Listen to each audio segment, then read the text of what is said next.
Justin Trudeau को जरा भी यकीन नहीं था कि भारत पर बेबुनियाद आरोप लगाकर उनकी इस तरह से भद पिटने वाली है। जस्टिन ट्रूडो का सबसे ज्यादा विरोध तो अब कनाडा के अंदर ही शुरू हो गया है।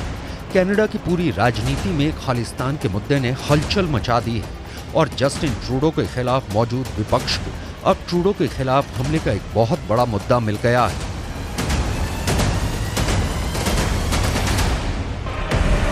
कनाडा की ये राजनीति अब बहुत ही ज्यादा दिलचस्प हो चुकी है, जिसमें जस्टिन ट्रूडो न सिर्फ फंस चुके हैं बल्कि उनकी कुर्सी भी खतरे में नजर आने लगी है। क्या है जस्टिन ट्रूडो की वो सबसे बड़ी गलती जिसने उनको मुश्किल में फंसा दिया है, और क्यों मोदी सरकार से पंगा लेकर उन्होंने कनाडा की राजनीति में अपनी हार पर साइन कर दिए हैं, ये सब हम आपको बताने वाले हैं।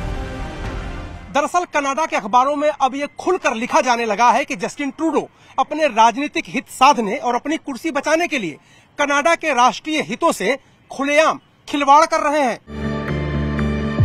कनाडा की ही एक न्यूज वेबसाइट है जिसका नाम है नेशनल पोस्ट। इस अखबार में एक न्यूज आर्टिकल में टेरी गैल्विन ने लिखा है, जो कनाडा के 10 से ज्यादा अखबारों में संपादकीय लेख लिखते हैं। टेरी गैल्विन पत्रकारिता से जुड़े 11 पुरस्कारों से सम्मानित हैं और उन्होंने द नेशनल पोस्ट अखबार में अपने लेख की हेडलाइंस लिखी हैं। इसका हिंदी में मतलब है, ट्रूडो ने साजिश के जो आरोप लगाए हैं उससे कनाडा भारत के रिश्तों में अपूरणीय क्षति हो सकती है।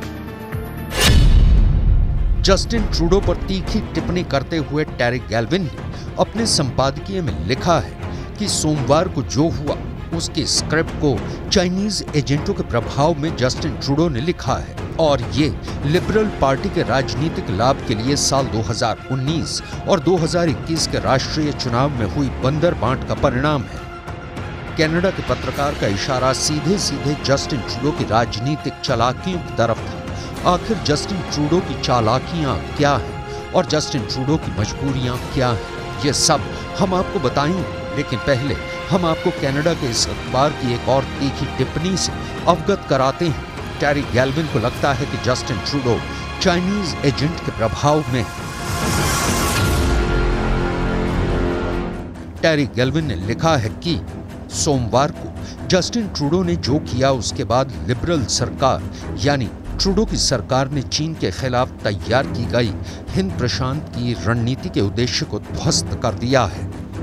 यानी G20 में भारत ने अमेरिका, ऑस्ट्रेलिया, जापान के साथ मिलकर चीन पर दबाव बनाने की जो रणनीति बनाई थी उसमें पलीता लगाने का काम जस्टिन ट्रूडो कर रहे हैं, क्योंकि वो भारत को लेकर दुनिया में बेबुनियाद प्रचार कर रहे हैं और चीन के खिलाफ एकजुट देशों के बीच मतभेद पैदा करना चाहते हैं। जैसा कि कनाडा सरकार की तरफ से ये कहा गया है कि बाइडेन और सुनक को भी इन आरोपों के बारे में बताया गया है।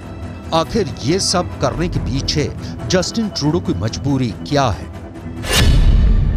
दरअसल कनाडा की संसद में कुल 348 सीटें हैं। सरकार बनाने के लिए कुल 175 सीटें चाहिए, लेकिन कनाडा में जस्टिन ट्रूडो की लिबरल पार्टी के पास सिर्फ 160 सीटें हैं, कंजर्वेटिव पार्टी के पास 119 सीटें हैं और जगमीत सिंह की पार्टी न्यू डेमोक्रेटिक के पास 25 सीटें हैं।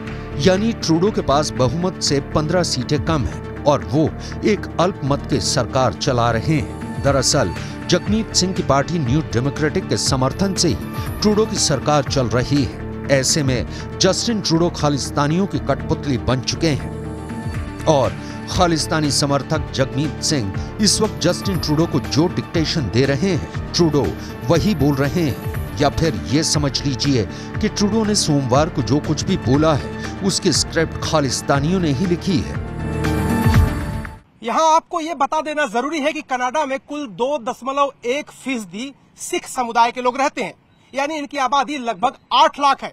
इनमें से ज्यादातर सिख खालिस्तान की मुखालफत करते हैं, खालिस्तान का समर्थन करने वालों से दो हाथ करते हैं। लेकिन जगमीत सिंह जैसे कुछ खालिस्तानी भी हैं जो वोटों का ध्रुवीकरण करने के लिए और अपने राजनीतिक हित साधने के लिए खालिस्तान का मुद्दा उठाते रहते हैं। और इसलिए अब जस्टिन ट्रूडो की कनाडा के अखबारों में खुलकर आलोचना हो रही है। यहाँ एक और बात भी अहम है। जस्टिन ट्रूडो की लिबरल पार्टी को 160 सीटें और 32.62% वोट मिले थे, जबकि कंजर्वेटिव पार्टी को 119 सीटें और 33.74% वोट मिले थे, यानी पॉपुलर वोट कंजर्वेटिव पार्टी को ही ज्यादा मिले हैं। कनाडा की न्यूज वेबसाइट नेशनल पोस्ट में ही टेरी गैल्विन लिखते हैं कि लिबरल पार्टी उन खालिस्तानियों के साथ मेल मिलाप कर रही है जो सालों से अपने कैनेडियाई सुरक्षित आश्रय स्थल से भारत में हिंसा भड़का रहे थे। 18 जून को ब्रिटिश कोलंबिया के सरे में हुई हरदीप सिंह निज्जर की हत्या गैंग वॉर शैली में हुई हत्या है। ये जो भी कर रहे हैं उसका भारत के सिखों से कोई लेना देना है ही नहीं। दरअसल कनाडा की सरकार खालिस्तानी तत्वों के सामने झुकी हुई नजर आ रही है। कनाडा के अंदर हरदीप सिंह निज्जर को लेकर भी एक आक्रोश नजर आ रहा है, क्योंकि कनाडा के इसी अखबार में यह भी सवाल उठाया गया है कि हरदीप सिंह निज्जर आखिर कनाडा का नागरिक कैसे बन गया। ये बड़ा सवाल है। अगर बात करें हरदीप सिंह निज्जर की, तो उसकी उम्र 45 साल है और 2021 में पंजाब में उस पर हत्या का एक मुकदमा दर्ज किया गया था। 2022 में एनआईए ने जांच की और चार्जशीट दायर की, जिसमें उसे आरोपी बनाया गया। इसलिए हिंदुस्तान की सरकार लगातार निज्जर पर कार्रवाई करने की कनाडा से मांग भी कर रही थी। अब वो तस्वीरें भी सबके सामने आ चुकी हैं कि हरदीप सिंह निज्जर AK-47 लेकर फायरिंग करता हुआ नजर आ रहा है। ये तस्वीर आपने देखी। अब देखिए कैसे कनाडा की विदेश मंत्री ऐसे आतंकवादी तत्वों की पैरवी में बयान जारी कर रही है। Dès le moment où nous avons été mis au courant, nous avons été guidés par 3 principes. Le premier, nous allons tout faire pour faire la lumière sur la question. Deuxièmement, nous allons en tout temps protéger les Canadiens. Et troisièmement, nous allons protéger la souveraineté canadienne.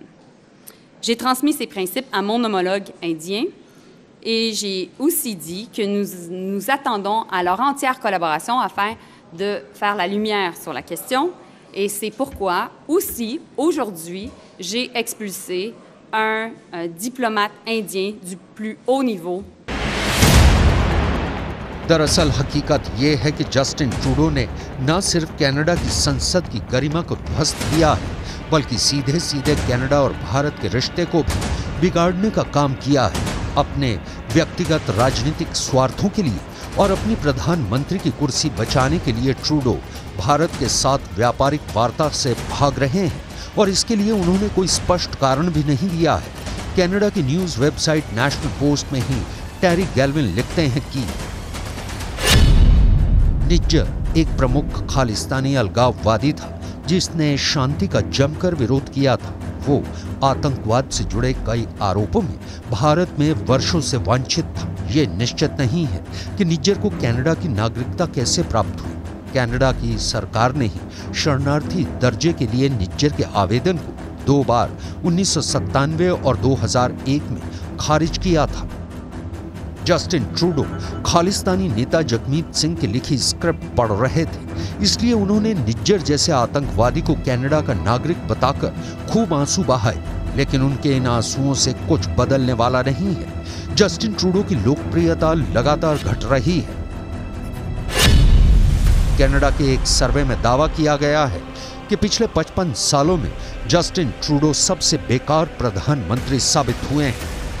घर में Trudeau की बद पिट ही रही है और अब बाहर भी कनाडा के प्रधानमंत्री का पर्दाफाश करने के लिए जल्द ही कई कदम उठाए जा सकते हैं। भारत सरकार फिर क्वाड का सम्मेलन भारत में करने जा रही है, जिसमें अमेरिका, ऑस्ट्रेलिया और जापान के प्रतिनिधि आने वाले हैं। भारत अपनी एकता और अखंडता के खिलाफ किसी भी तरह की साजिश स्वीकार नहीं करेगा। ये संदेश अब और ऊंचे स्वर में उठने वाला है। दुनिया में भले ही ट्रूडो कितने ही रोते रहें, लेकिन दुनिया की 5वीं बड़ी अर्थव्यवस्था का साथ हर किसी को चाहिए। जस्टिन ट्रूडो के आंसू पोंछने के लिए कोई मुल्क जुबानी जमा खर्च भले ही कर दे, लेकिन भारत इस वक्त दुनिया के दिलों की धड़कन है और पूरी दुनिया की अर्थव्यवस्था का इंजन बना हुआ है। ट्रूडो और उनकी खालिस्तानी टीम के पास अब सत्ता के बस कुछ और ही दिन बचे हैं, क्योंकि खालिस्तान का ही मुद्दा अगले चुनाव में जस्टिन ट्रूडो को डुबो देगा।